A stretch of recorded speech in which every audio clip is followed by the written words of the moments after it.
Good old boys. I'm Mark. Bog beef. Well, it's happening. It's happening. We've just as we've gone live here, we've got some major news. I'm just pooped my pants, but it's it's like Joe Biden. You just gotta keep rolling with it. Yeah, you lost some money on this piece of news, right? Yeah. I got that horrible news. I was ready to end it all, and then we got some really good news. Yeah, Abrams has passed over for Kamala Harris. That's the big news. Everyone's still processing. Yeah, I have. Lord Clyburn wrote a piece. Yeah, I just got it before we went live, so I need to read that before I give my official statement. By the way, we should take a little belated victory lap when President Bill Clinton shouted Jim Clyburn out for deciding the primary. Yes. He said he thanked him for single-handedly ending the Democratic primary. That's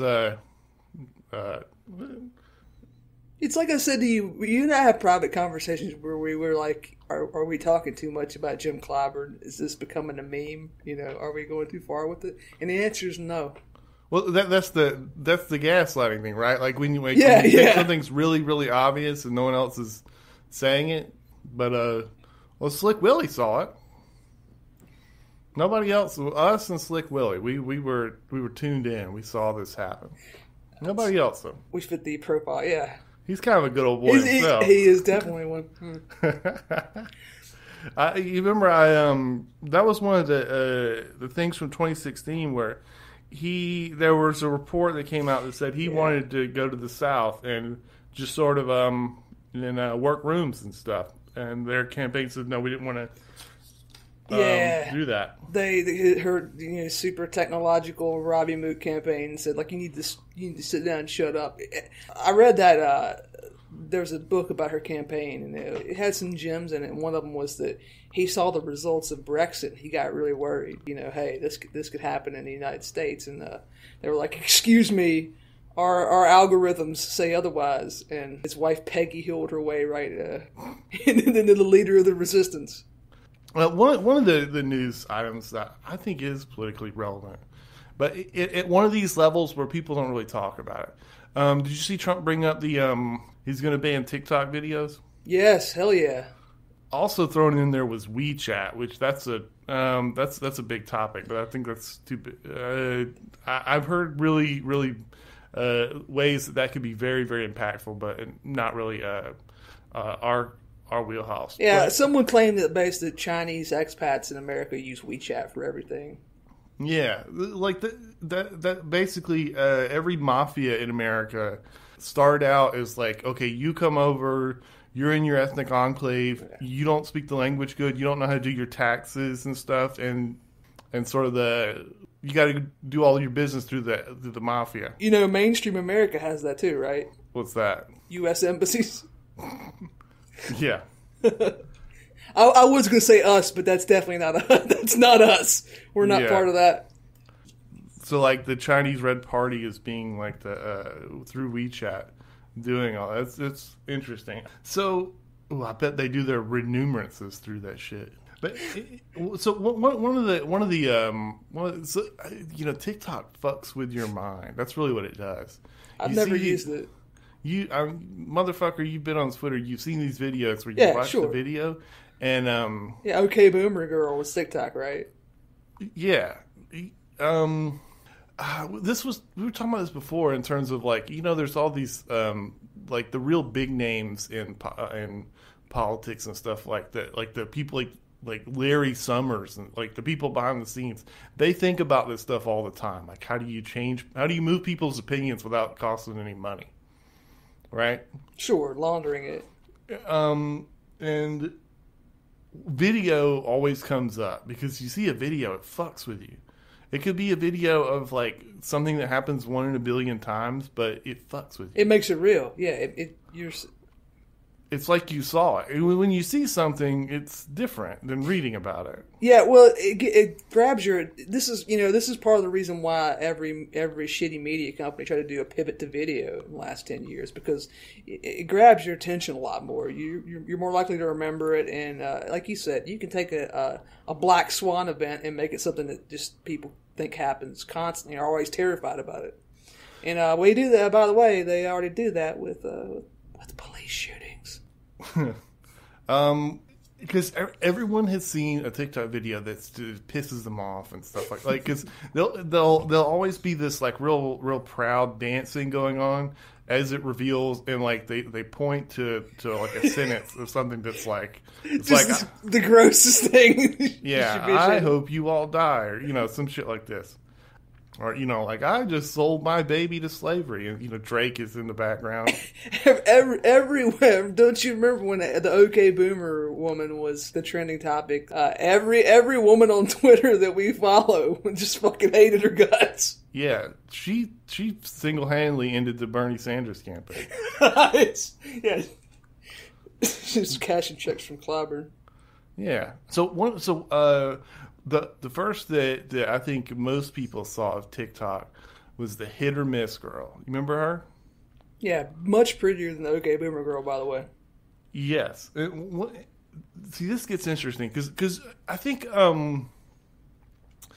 part of this thing that we're doing right now, where we're analyzing how things affect your brain and stuff, because this is how like we're all fucking mind poisoned by all this bullshit from academia and stuff now. So now like the actual response, like the reason why this doesn't work on boomers, they're like, oh, that's just that's just some bullshit on the TV. Turn that shit off. You know what I mean? It's like a smallpox blanket for them, right? Yeah, like TV, they don't have any immune system to it. What we do is like we know, like we know everyone knows manufacturing consent and the government and all these people are exactly. That's why if I was a CIA PSYOP guy, I would want to put out my information like on TikTok. I would want to do it in ways that makes it, hey, this is a viral thing that the man doesn't want you to know about. And I'm sure that they're doing that. I mean, isn't Tor, right? The Tor browser. Yes. Yeah. So he says that that is pure. The CIA invented that shit. And they hired all those people like to wear leather jackets and go to talk about how it make you dangerous to go to this website that only child pedos and spooks had any use for. Okay. So, but the other thing we do is that we all think we're like immune to it, so we go look at it to like analyze it. But like, we're like, well, what did Foucault say about how this might affect me? But then we watch the video. You know what I mean? Yeah, you can't. Like the boomer understands that if he watches it, like being self-aware of things doesn't change your reaction to it. You know what I mean? I don't know if he actually understands that, but yeah, I get what you're saying. We think, like all things, we think we're outsmarting the world. Yeah, like, well, I'm just gonna watch these videos and then I'm gonna tell people how this affects other people when they see it. No, dog, it affects you too. It's just bullshit coping. Boomers be like, don't watch that shit; it'll rot your brain. Whereas, if you go to grad school, you're like, well, I watch it so I can deconstruct it and all this kind of stuff. No, you might not. It might just be a bunch of cope you say after it warps your brain. Well, we talked about this a couple weeks back, where it's like you can go online if you want, and you can see two different competing visions for what's going on in the world, and they're both pretty much displayed the same way. Just a constant stream of videos of horrible things happening, and you can't be above it whether you like it or not. Yeah. So that first video that hit, that hit or miss girl, I remember seeing the funniest shit. So that video hit, everyone was talking about it. All the fellas were discussing it. It was. I mean, the video had that brain bug thing. Remember I sent you this video I found. I was looking for it on YouTube. I searched it to put TikTok girl hit or miss or whatever, and this video popped up. It was like how long is this shit? It's like an hour long, And it's this guy, it's this young guy. He's like, must be like 18, 19. And at the beginning of the video, he starts out and he says, I just watched this TikTok video and it, like, I felt all these emotions. It really affected me a great deal. And so I went, and I'm in college, so I went and consulted all these philosophy books. And he starts referencing all this bullshit that Eros, yes, he had to intellectualize, right, like, to put to words all the things that happened in his brain, and he was like at a loss. He's like, oh, this must be like something really complicated, and it's like, dog, you're 19-year-old male and you see a pretty girl smiling and dancing. Yes, that affects you. What the fuck is your problem? Of course it does. What the hell? This is like like if you asked someone 200 years ago, they would say like, what would affect a young man and stop him dead in his tracks? Like, well, maybe a pretty girl dancing and smiling at him. We are so fucked, dude. Yeah, this you were talking about this the other day. Your theory about how you could have a busty hairdresser could like destroy the most cynical irony, bro. Right? Yes, these we were discussing with friends, and they were going deep, and they were talking about like how the what was it, anime or something affects the sex drive, and they're doing this and they're living, and they're bringing up all these super complex guys topics. Who need torture devices to climax or whatever.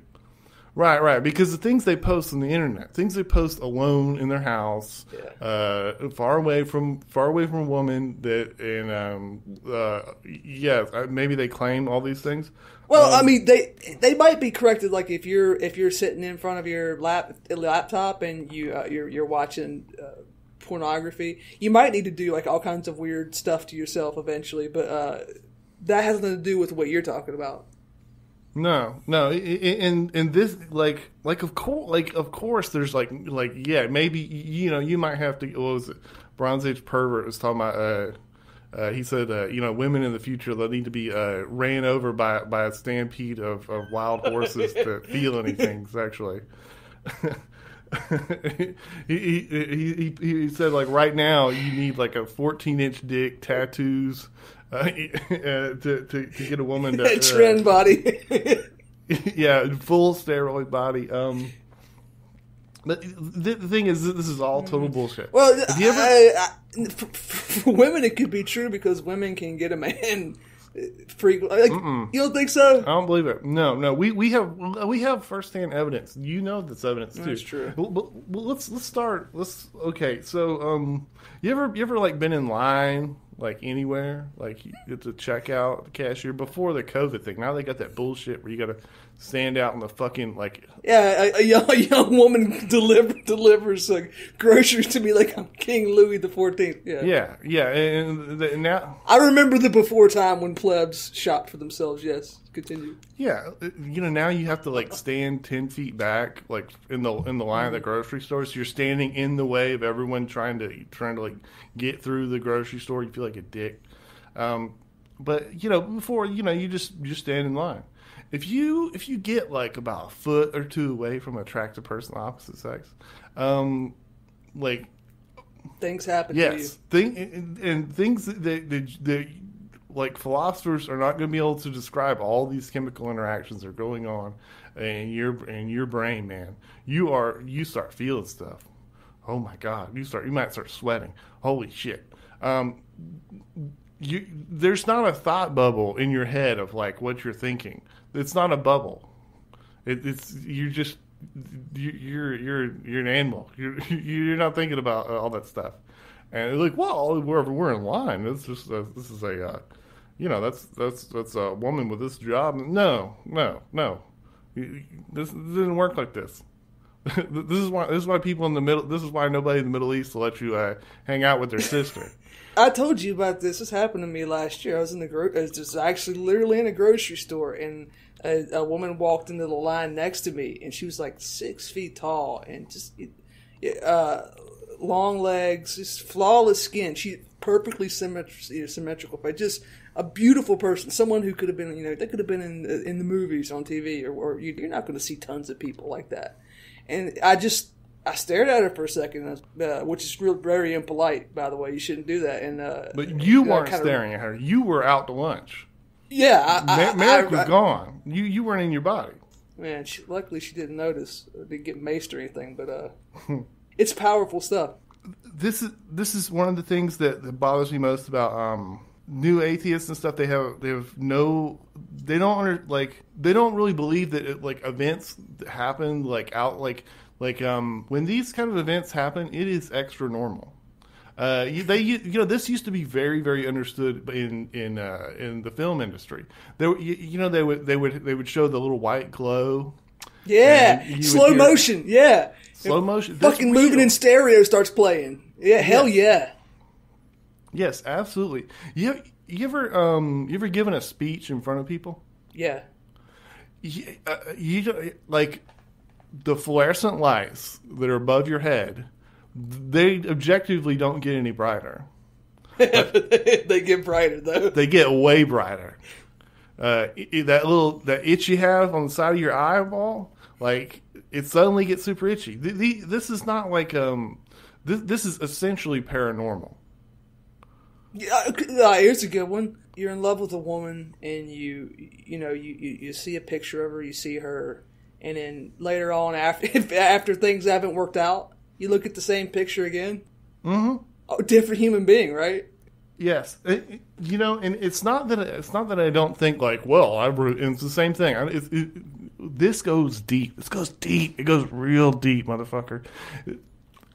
They don't say this because it's I sat here with a corncob pipe and reviewed the evidence, and I don't see the thing for it. They're scared.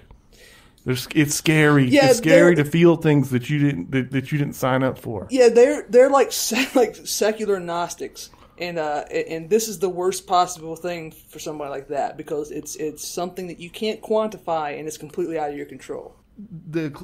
We're getting the dumber that feminists get, the closer they get to just saying this,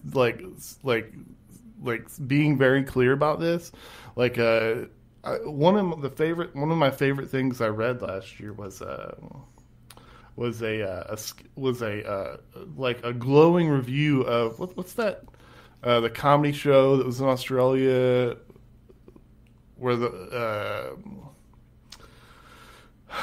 there was a comedy show with a woman in Australia, and she just complained about trauma and stuff for an hour. Oh yeah, Nanette, right? It was a glowing review of Nanette. They loved it, and I love this piece, but not in the same way they intended it. They were so stupid. They laid out exactly they said, well, here's one of the pieces from the thing. I'll never forget it. They said a joke is basically being raped, and what? Yes. And you'll understand exactly what they mean. They said, okay, so when you tell a joke, and when someone, you tell a joke, if you tell a really good joke, someone pauses for a second, they think the punchline comes to their head, right? Generally, if you explain a joke, it's not funny. But their brain, they think, oh, I get it. It's because the guy's black, right? Right? Right. You're it's like you're conversing with your brain, right? So that comes to you. They didn't say that. That just does that to you. So this is a totally internal experience that's been in. They're tricking you into thinking things with their joke. Yes. Yeah. You did not. You did not consent to find out which person was the defendant. Right. You're that's in your brain. They just set this thing up. What do you mean? Well, they never, because if they lay it out, it's not funny. The juice is in that.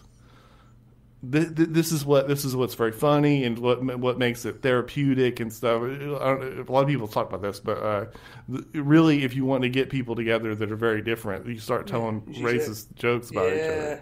and everyone laughs, and you're like, oh, okay, we're all fucked up.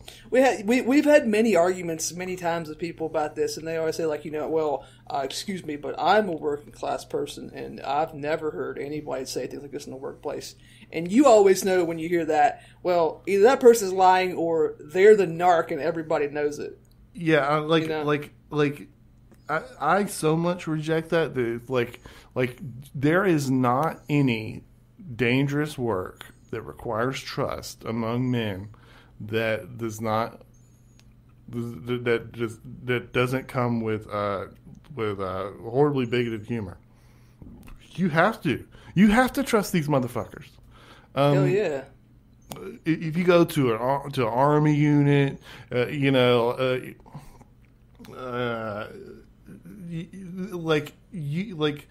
the way you establish the way you have trust is like, hey, me and this guy, we exchange racist barbs with each other, and then we laugh and we just go on. That is a level of trust. Yeah, especially now. Especially now.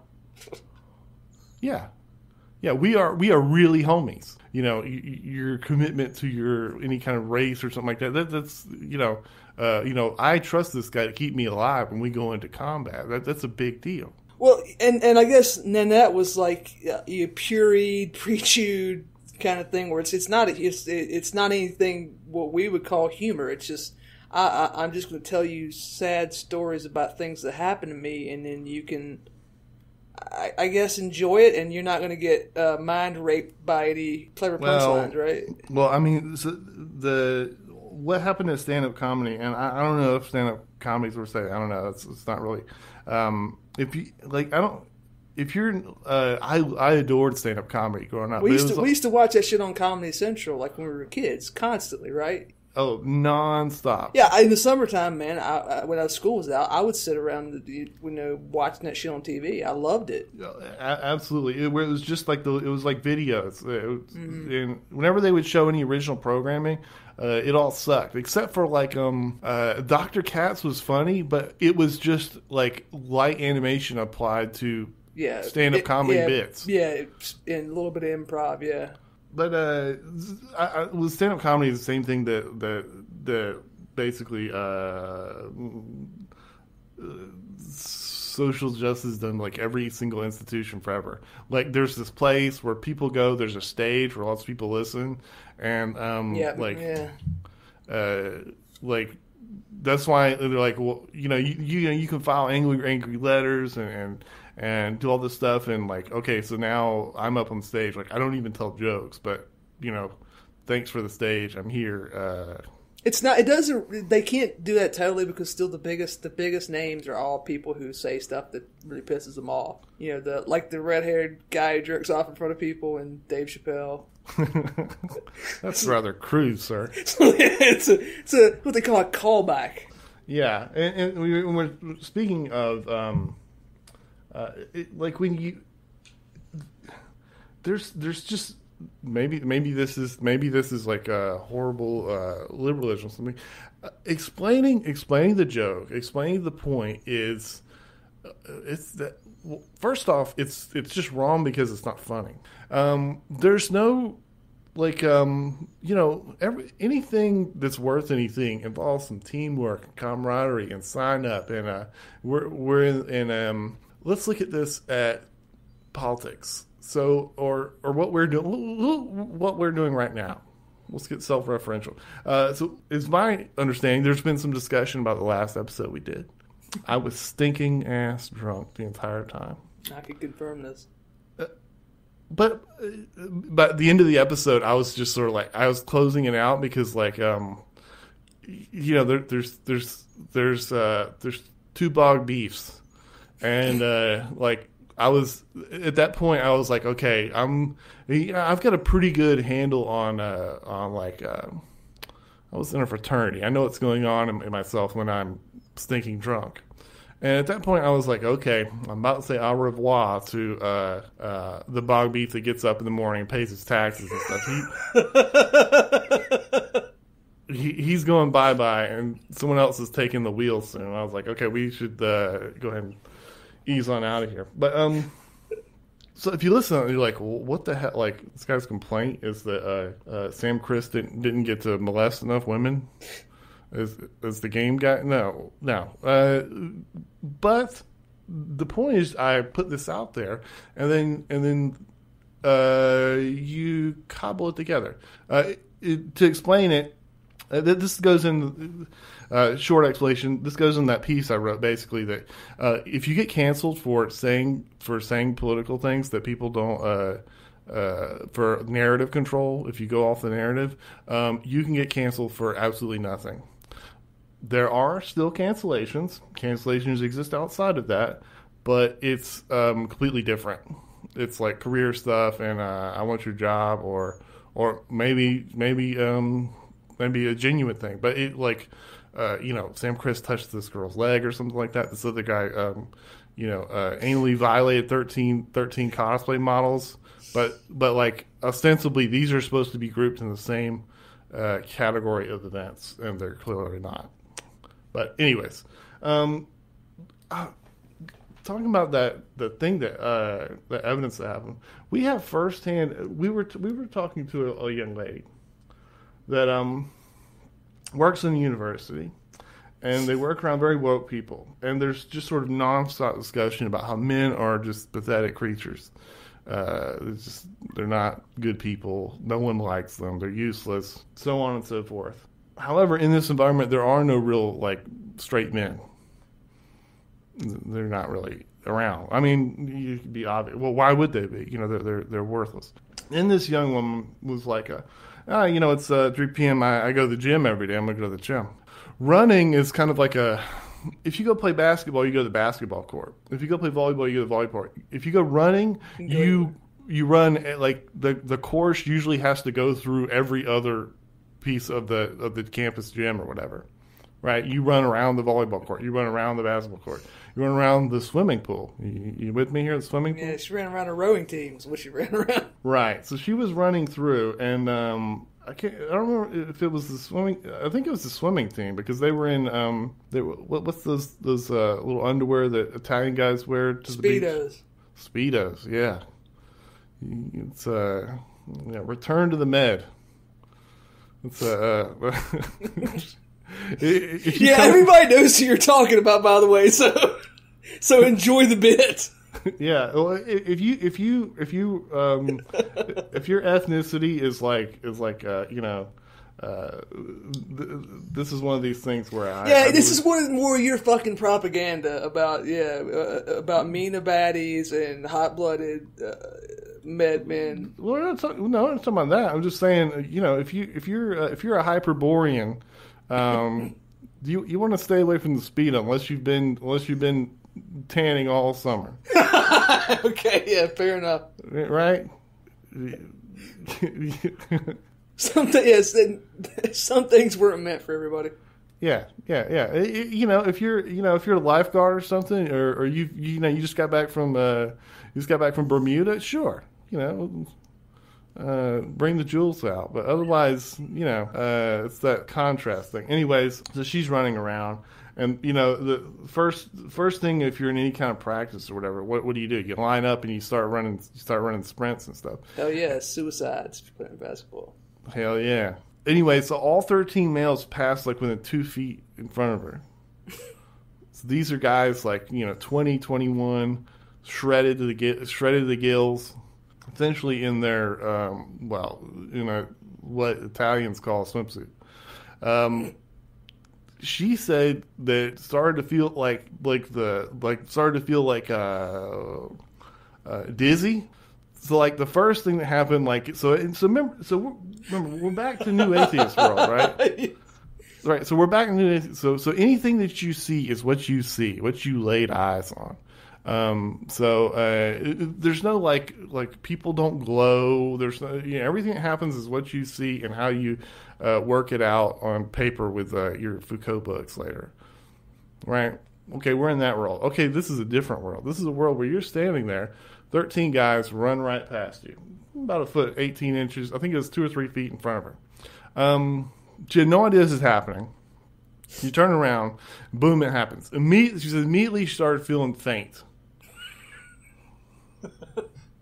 So, like, is that enough time for like blood to shift? I don't think so. So, there's the rail there that separates the separates the swim area from the running area. She grabbed onto the rail, turned around immediately. It was like, okay, I have to avert my eyes. I'm going to fall and crack my head on the fucking cement outside the pool. Right? We're talking about the Two Bog Bees podcast. Okay, there's two young ladies here sharing a brain here. One of them is like, okay, I need to not die here, and the other one is in the throes of passion. These are events that they'll just happen to you. They happen all the time. They're totally real, and yeah, it's I believe the word for this is jouissance, right? Yeah. It's what it's probably what they call it at the leather bar, I would imagine. We're sorry, by the way. Yeah, a loose dot connect from there. This doesn't just happen to individuals. Like, groups of people experience this, and things that happen that mass hysteria is like the most well known one, right? Yeah, hang on a second. The dancing sickness. Marty brought up that. I was speaking to him just the other day, and he was talking about how the dancing plagues are something people should look at again. Yeah, that happened like hundreds of years ago, right? Mm-hmm. And people just started dancing, and no idea why it happened. It just they were taken up by the rhythm, and like, people were getting hurt and dying, right? They shake their ass or die, and people are. I've heard whenever this comes up, people get real like there must be a chemical explanation, or they get pissed off. They had that ergot in their rye bread or whatever. Yeah, but it doesn't have to be that way. And if you don't believe that, you should just look at what's happened in the Pacific Northwest in like the last 2 months. It started out we kind of talked a little about it before, the CHOP, where they had that autonomous zone for when they were you got to experience the full anarchist lifestyle for a couple weeks. To be honest, it's taken on that kind of like that French thing where, like, whenever someone tells me France is protesting, you're like, yeah, that's like no shit. Permanently. Doesn't really, like, if you hear Germans are protesting, like, you start checking your stocks of like rations in the basement. So. Yeah. When the French are protesting, you're like, oh, okay, well, everything's fine then. Yeah, the CHOP is over with, and things have kind of slowed down somewhat in Portland. Like, they were, I don't know, actually. I haven't looked at the news in the last 2 days. They might have burnt down another police building. I don't know. But something really interesting happened. I guess it was about 3 days ago. And it was on Twitter. So they went after this woman, and I don't know what they said she did. They said she's a Nazi, but like that could mean that she used the wrong pronoun on somebody. Now I don't know. She might have been dressed up like Himmler. They went to her house. The neo-Confederate was the sheriff, or the police chief of Seattle resigned like a day or two ago. Yeah, well, they went to her house, and it looked like either she's in the suburbs or she's like in not in the downtown area. It wasn't no McMansion. It looked damn like a trailer. Yeah, and they went and they spray painted her house, and for 2 nights they surrounded her house and pointed lasers at her face and sprayed stuff on there and threatened her. The police really didn't stop them, I don't think. Her neighbors came out and stopped them, right? I didn't get to see it. So who was she again? Just some woman. They said, like I said, they said she's a Nazi, but you don't. It's 2020. You don't know what the hell that means. But that's kind of an escalation, right? Yeah. By the way, like, in the 90s and stuff, if there was a Nazi, like that meant like they were hooked into like dealing meth and prison gangs and stuff. They were on Jerry Springer, and it was funny. It's like, look at this guy. He's a Nazi. What a fucking idiot. Yeah, but the people who were generally scary, they were like part of prison gangs. Right, Aryan Nation. Not, Yeah, not a person who has a bad opinion about something. The armored truck hit at the beginning of Heat was based on yeah. that was like, it wasn't like Pepe memes. It was. It's like, yeah, it's more Wayne Grow than Milo. Yeah, yeah, they were doing the work. So, when I was I disavow this man. So what I was getting at was, so this is not something that you do in America. You don't go to someone's neighborhood and surround their house and threaten them. And the reason you don't do that is because in America, well, I've talked to you about this before, and I'll lay this theory out for our listeners too. My theory about Americans, and like, Americans will put up with a lot of bullshit for a while. Like, it's not worth it. We'll go with the flow. I don't like this, but whatever. But then once you reach the certain stage, the reaction is like 10 times more intense than it would have been if they would have freaked out to begin with. This is what lots of international commentators say about America. Yeah, when we bomb them. But I think this is generally true. It's like, yeah, you can probably bother someone and they walk on the other side of the street, but if you come to their house, like, they'll fucking shoot you. And I support that. But I guess if you live in Portland, you can't really do that, right? Because you can't have a gun, and you're not allowed to shoot people if they surround your car or go to your house or beat you. You leave the garage door open. Yeah.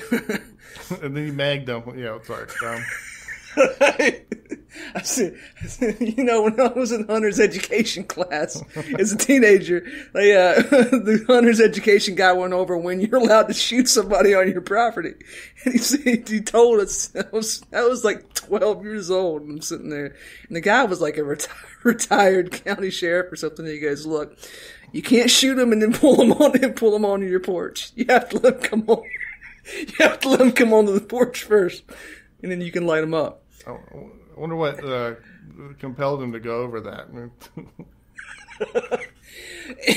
Anyway, my point, if there was one, that the people who are surrounding her house and threatening her are okay. Another example: the guy who shot the moving the car went through their roadblock and he lit him up with like an AR-15. That was a national news story. He didn't shoot the person in the car, but he shot other protesters. Mm-hmm. Did you see that video of the guy? AR-15? I think it was an AR. It was something. Well, a rifle. Yeah, it was a full rifle. It might have been an AK-40. It might have been an AK-47. I don't know. He blasted a couple rounds off, but the people there protesting turned the camera on this guy, and he has this look on his face. He lowers the gun. He's just kind of like, he's shocked. He's surprised that he did this. You could tell, it's like, I can't believe that I just did this. It's crazy. And this goes back to something that we talked about before with these people who surround the cars. They're caught up in like, I don't want to say a mass hysteria, but they're caught up in something they're not thinking anymore. They literally become part of a mob. It's like its own kind of organism. Oh yeah. You ever been to a really kick-ass concert? Of course not. No. When I was 13 years old, you're the most, you're a live wire. You're male 13. So I went to a fucking Prodigy concert. It was in this tiny ass. It used to be a church. It's in Atlanta. It's a tiny little place. The sound system was so fucking loud, and what was that, 20 years ago or whatever? Never forget it, because you're in a different. It's like being fucked up on drugs when you're just around other people and you're all sort of engaged in the same thing. It was one of the most intense things. Like, I'll never forget it. Yeah, you're not yourself. You get in a mode. You're a slave to the rhythm. You're not thinking like a individual any longer. Yes. And this is another thing that we've talked about that before a little bit. There is a rhythm is a thing in these things. Yeah, the surrounding the car thing. It's so crazy. If we were watching like animal behavior like that, it would be like an ant colony, It's like, well, this individual ant is going to get crushed by the spider, but together. They'll people aren't supposed to. If going by the way we think about humans, they're not supposed to act that way. But we're seeing it constantly. Like, people said, people on Twitter said I should make it a bit on Twitter because I kept, all I said was that like, anyone that discusses the car thing, like I'll retweet it. I will. It's kind of like anytime monarchist memes come up or whatever. Hell yeah! It doesn't matter if I'm pro, against, or this monarch or that one. I'm going to boost it because they need it. They need it in the discourse. But I was like, please find me, because all there is like people that are like actually involved in the thing, like, hey, are you trying to get people arrested? Or, hey, that guy was like, no. Like, let me just hear, like, I want to hear just some guy from Vox just talk about it. Well, or a guy from, anyone. Just talk. Like, I want to hear other people's processing because it's fucking insane. Have you ever seen a person make a pro argument for, like, what is the argument? Is there one? I could make it right now. Yeah, but I mean someone who's for it, not they don't. You. It's so easy. So here's what you say. First off, if you're our age, or even like caring about things is considered kind of uncool, right? Right. Yeah, you're a care cat. Yeah. Right. Like you have in the ultimate care is putting your life is offering up your life, and then beyond that is if you're young, and so you have young people willing to jump in front of a tractor trailer, like it's sort of like when people do a hunger protest, how much willpower that takes, and it means, okay, someone go give that guy an interview to see what he has to say, because they really this isn't a bit. They really feel a strong way. Okay, you young people that are like, okay, I feel very strongly about this. I'm gonna go stand in front of a tractor trailer. You're like, okay, you've got some moral authority here to whatever you want to say. What do you want to say? But no one cares what they want to say. They don't have anything. Do they have anything to say? I don't know. No one cares. This is an argument here, just saying they're offering up their life to make a statement. What are they saying? This never comes up. Well, that's the problem, because the thing about making a statement is almost a catchphrase, right? They're saying, like, with Kaepernick, stuff like that. They can't make the statement because, like, if you did that, you would be admitting that things don't work the way that you claim they do. What statement could you make other than your favorite, passionate about social justice? Well, let's say you came back. Let's say you came back from Afghanistan. You're a veteran or something, and what you saw, you saw things that you felt like needed to be addressed. You go stand in front of an 18-wheeler. I say, "Holy shit, what's wrong with you?" I put a microphone in front of you. You would say, "Well, look, people aren't talking about what's really important. They don't know what's going on in Afghanistan. Let me tell you." Where's that? Like, why isn't that there? Like, because everybody's already talking about the thing that they're talking about, and it's not important. Okay, why are they willing to stand in front of an 18-wheeler? This is people dying. The body rate for this is through the roof. Every other time people do this, people getting killed. The base level take on this is probably correct, because I was thinking about this when we were talking about the rhythm taking you. It's like it is like a religious fervor. And if you've been in a church like that's Pentecostal, Baptist, especially Pentecostal, like that's a place where you experience the thing we were talking about without needing music or violence or anything. You get people who just get so caught up into religious ecstasy that they start freaking out and acting crazy and taking out snakes. Yep, and that might explain. Or it might just be doing dangerous shit, By the way, what happened with you when you were in a frat in Florida? Oh yeah, yeah, exactly. We used to get loaded, and I would straddle on top of a sedan and lock my arms in under the window seals. We would drive 100 miles an hour. Yeah, I was 19 years old. I was riding on the hood of like a fucking Chevrolet Cavalier, driven by a 16-year-old girl and at high rates of speed. There was no reason for it. We would just jump off the roof just because we were drunk. Exactly. So, I mean, young people don't need an excuse, but it's not just doing something stupid. You're doing it for a good cause. So, you know, hey. And plus, they're probably just fucking bored. People have been locked down. Nobody's working. School's out. What else are they going to do? Yeah. There are no this is the big thing. There are no consequences for it. And until there are some consequences for it, then it's like a fun, it's like running with the bulls, you know? Yeah, you know, people have an innate right to protest, but the anyone that's involved in organizing these things where they do it at night, I'd fucking yeah. Don't finish that thought, but yes, I agree. Yeah, there's a crazy taxi ride. A van pulls up. You're getting kids killed. I don't think there's any excuse for organizing these things at night. Well, I mean, let me say first that part of the problem with there's the idea that protesting in itself is just inherently a good thing, right?